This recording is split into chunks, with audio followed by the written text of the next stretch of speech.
ماہر القادری صاحب نے ایک نظم لکھی، دل نکال کے انہوں نے رکھ دیا ہے، اور جو الفاظ لکھے وہ کہتے ہیں کہ قرآن کی فریاد کے نام سے انہوں نے ایک نظم لکھی۔ کہتے ہیں طاقوں میں سجایا جاتا ہوں، آنکھوں سے لگایا جاتا ہوں، تعویذ بنایا جاتا ہوں، دھو دھو کے پلایا جاتا ہوں، جزدان حریر و ریشم کے اور پھول ستارے چاندی کے، پھر عطر کی بارش ہوتی ہے، خوشبو میں بسایا جاتا ہوں، جس طرح طوطا مینا کو کچھ بول سکھائے جاتے ہیں، اس طرح پڑھایا جاتا ہوں، اس طرح سکھایا جاتا ہوں۔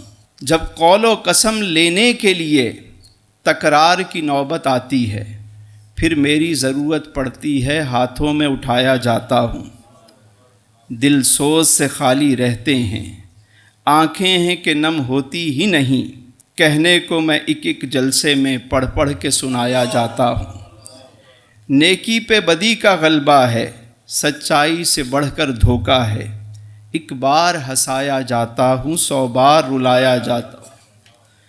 یہ مجھ سے عقیدت کے دعوے، شعر سنیے، یہ مجھ سے عقیدت کے دعوے، قانون پہ راضی غیروں کے، یوں بھی مجھے رسوا کرتے ہیں، ایسے بھی ستایا جاتا ہوں۔ اب ضروری نہیں کہ اگر پڑھنا نہیں آتا تو بھی قرآن، دیکھیں پہلے پڑھیں گے تو پھر سمجھیں گے نا۔ مجھے ایک سوال کا جواب دے دیں جتنے بیٹھے ہوئے، آج تک بچپن سے لے کر اب تک کیا کبھی ہم نے کوئی ایسی کتاب پڑھی جو ہمیں سمجھ نہ آئی ہو؟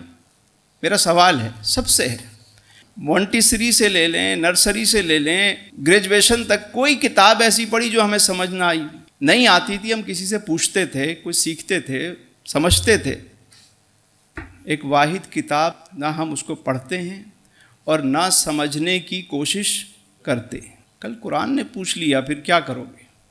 حضرت علی کرم اللہ وجہہ الکریم فرماتے ہیں کہ جب میرا دل چاہتا ہے کہ میں اپنے رب سے کلام کروں تو میں نماز میں کھڑا ہو جاتا ہوں، اور جب میرا دل چاہتا ہے کہ میرا رب مجھ سے کلام کرے تو میں قرآن پڑھنا شروع کر دوں۔